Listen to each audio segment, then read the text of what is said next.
Hello and welcome to Oromia11's special segment. Today we will be chatting with Hamdiya Abdullahi, who is a Policy Associate for City of Minneapolis Ward 6 Council Member Jamal Osman. Today we will be discussing immigration, housing security, job opportunities, and healthcare. Stay with us.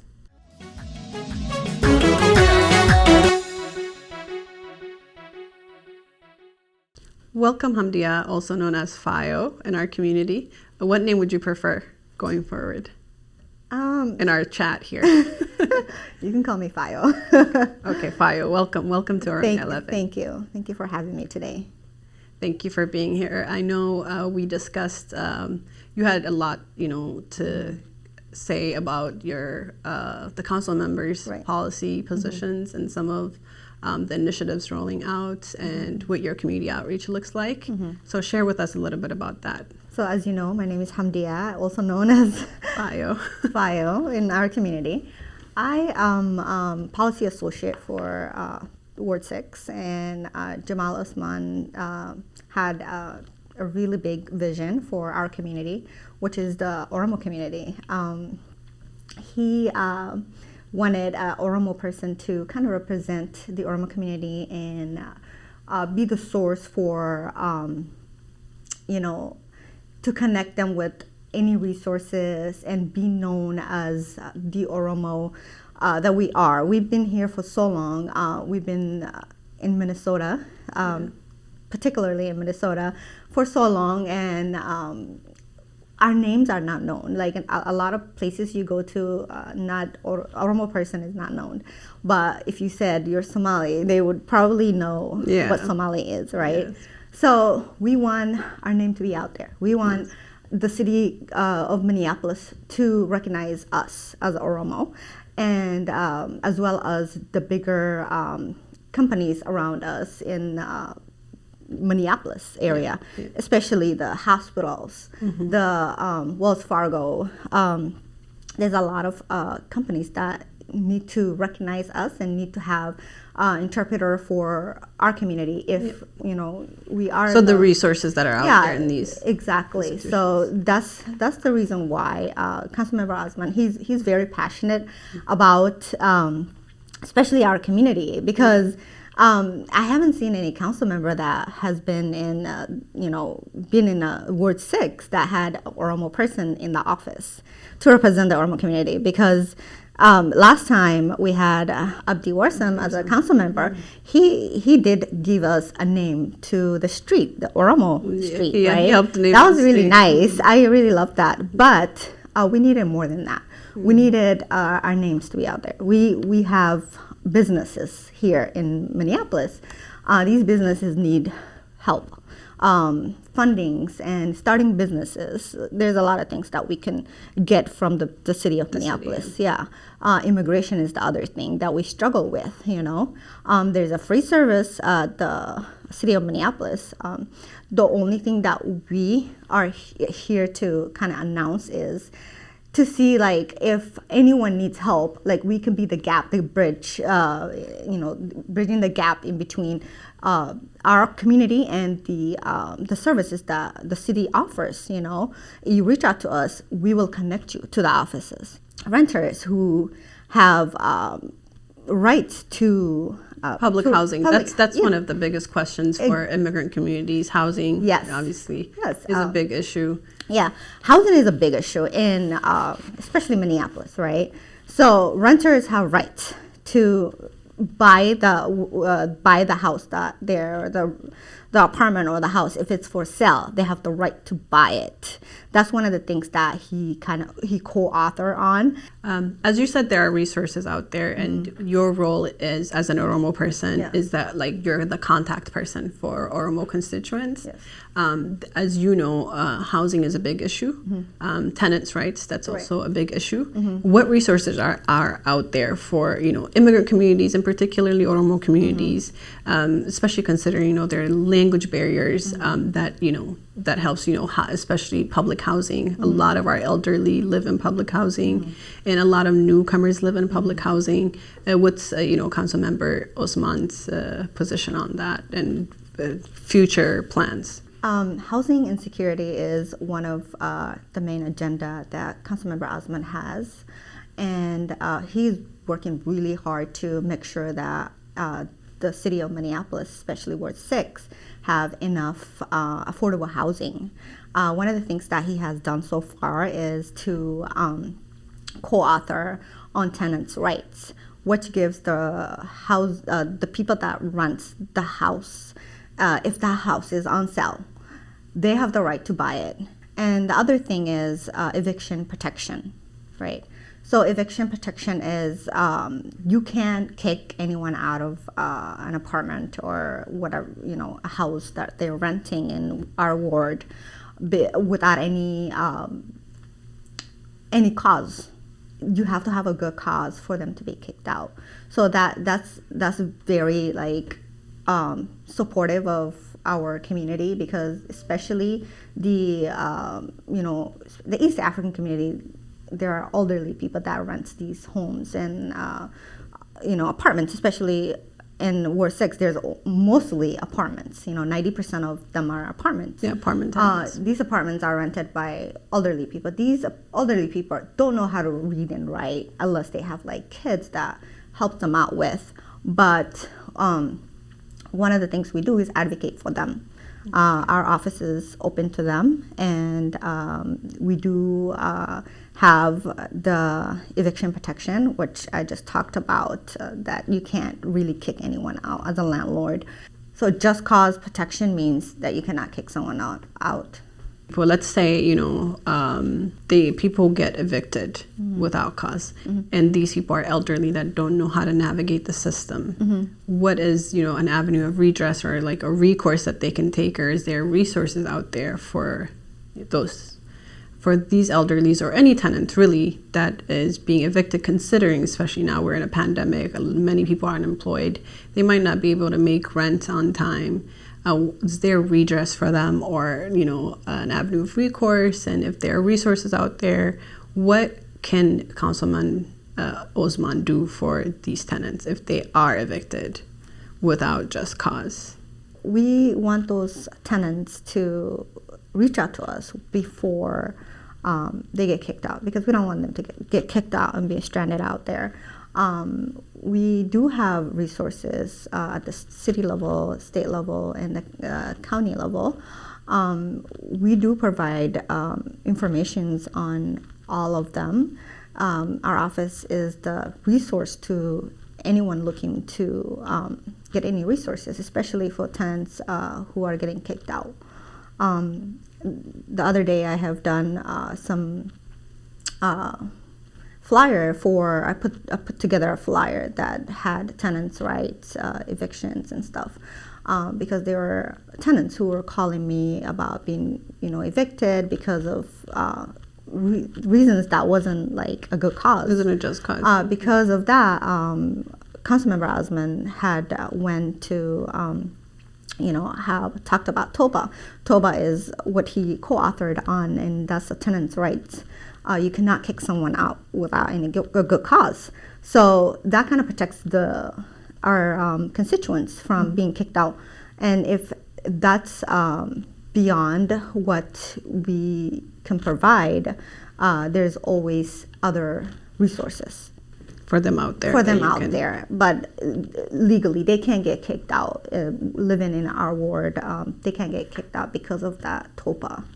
As you touched on a little bit ago, and that there are resources out there, especially there are a lot of Oromos in the Twin Cities, particularly in Minneapolis, who own small businesses.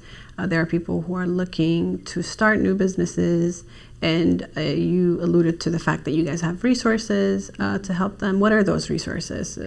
Yes, we do have a lot of entrepreneurs that lives in our ward, especially the East African community.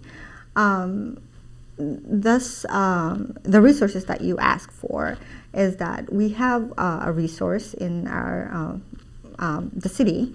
The city has what's called Business Technical Assistance Program. It's called BTAB. If you go on our website, City of Minneapolis website, you can find the information and then call them. And they do have languages that are Somali, Hmong, there is, I think, Spanish, I believe. So we do kind of advocate to everyone who especially play a big role in our community and have bigger companies to have Oromo for their services, because we are large in Minneapolis. There's a large amount of Oromo people that live there, and they don't accommodate us a lot of times, and that's what we are advocating for. And Councilmember Osman is doing so much to address the East African, as this is Oromo and a Somali community. The Oromo community do not have, the language that, to services yeah. in their language. Yeah. Not a lot of things are written, especially schools, written in, Oromo to explain to the parents, like you need to have that, and we don't have that. And even in our city right now, like I was talking about the T-tab yeah. Business information. If you are looking for that business to start the yeah. business, you wanted to be able to do it in Oromo. If you're not if from there's here. A language barrier, obviously. Yeah, if there's a language barrier. Yeah, it kind of helps to have someone who knows your language. You feel connected. You feel that you being heard. They are helping you as much as they can. That's actually incredible, because I was going to elaborate more on that, because we have a huge concentration of Oromos in these areas, especially in Ward 6 in Minneapolis in general, in the metro area. And that's one of the questions that come up. Parents don't know how to navigate the system because that language barrier, as you alluded to with businesses, it's harder for people who aren't fluent in English, right, or who have access to people who can translate for them to start. So that will alleviate that if he's pushing that. Is there anything that Oromo communities can do to help further that agenda? So we want the Oromo community kind of advocate for themselves and reach out to our office, reach out to the mayor's office, reach out to all the offices that they can get a hold of, and either email or call, and let them know that you are a normal person that lives in Minneapolis, and you haven't been represented as a person that lives in the community. Yeah, in the community. You need someone that services all the services in Oromo, because not a lot of people, especially the mothers who are, that didn't grow up here, they want to be able to know what everybody's talking about, what is politics is about, what is this or that is about. So it's kind of nice for them to come to us and advocate for themselves. As we are advocating, we want them to also do the same thing, because we are just one office. We can advocate so much, but we want them to... You need allies. Exactly. So my next question is, as you know, we're in a pandemic, and in light of COVID-19, there are all these questions. People really need resources. So my question is, in light of COVID-19, do you guys have resources geared or initiatives geared towards immigrant communities, Oromo communities, Somali communities, and East African communities, or just in your ward in general, that are geared toward immigrants? And if so, what are those? So as you know, COVID vaccination is like the number one questions everyone asks about. And yes, we are, as Minnesotans, we are at the top of vaccinating our communities, and hopefully by the summer we'll be caught up with vaccinating, and not for sure vaccinating everyone, but we'll be caught up to vaccinating most of them, hopefully. Thank you for that. Basically what you're saying is the dosages are increasing, even though the age limits are still there. There are the convention center, now it's open for people to be vaccinated. I know local clinics, such as Dr. Upsa's clinic, which is one of our own, they are also doing vaccinations, and other clinics and health institutions are rolling that out. So hopefully, like you said, we will get caught up by summer and get our lives back. Thank you so much in that regard. And I know one of the main issues that you wanted to touch on were immigration. That's one of the core agendas for Council Member Osman. So if you would just give us a little bit more information on that. So we do have an on-site immigrant and refugee affair office, which helps out with immigration issues. Last time we had an Oromo gentleman who was detained in Tennessee. He reached out to me a little bit too late because he didn't. If he knew me before, he would have reached out to me a little bit earlier. We would have been able to save and advocate and reach out to offices that could help him. As you know, Councilmember Osman worked so hard to call on Ilhan Omar, and the other person was Amy Kobashar's office. We had reached out to everyone that could help in this matter, but we were not able to keep him here. But he was deported at the end of the day. It was too close. And it was too close. And we want everyone who has that kind of issue kind of reach out to us. And we do have the office. Maybe we could advocate for you. There's a lot of things we could do for you to keep you here until the trial or the court adjourns, and make sure that you stay here with your family, especially when you have family here. So the message is basically, whenever you can, Yes. reach out as early as possible so you guys can intervene on their behalf. Exactly. But there is that possibility that you guys will be able to intervene in such situations. Yes. We're coming towards close to our segment, so I would like to give you this opportunity of, to cover things that we haven't covered on. And I know you said you have an announcement that you would really like to talk about and you're excited for. Yeah. I'll give you that opportunity now. The opportunity that I wanted to kind of spread is our office might not have a lot of resources to give you training or anything like that in job training, but then we can connect you and we can tell you where to go for opportunities. So sometimes we get things like there's trainings like if you want to become a firefighter. So now that I made a newsletter on Friday, which was on my Facebook. I kind of shared it to everyone that I know. There was a recruitment program that is if you want to become a firefighter or a police officer. So the firefighter information session opens, the application actually opens on April 19th to 30th. The information session, I think it's Wednesday, March 3rd and Saturday, March 6th.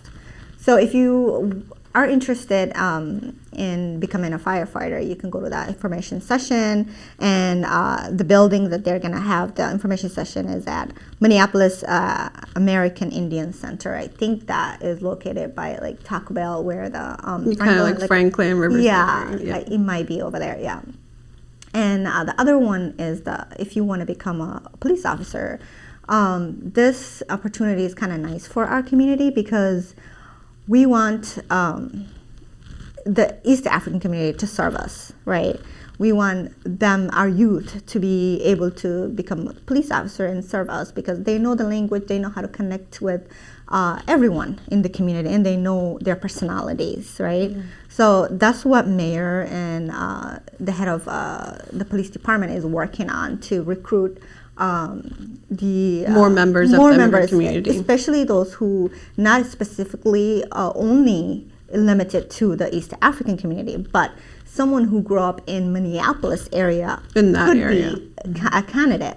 Mm-hmm. And the other thing is, if you have a background of counseling or social work or any social services skills or experience, that would make your application, go a little bit faster, or looked at ahead of everyone else.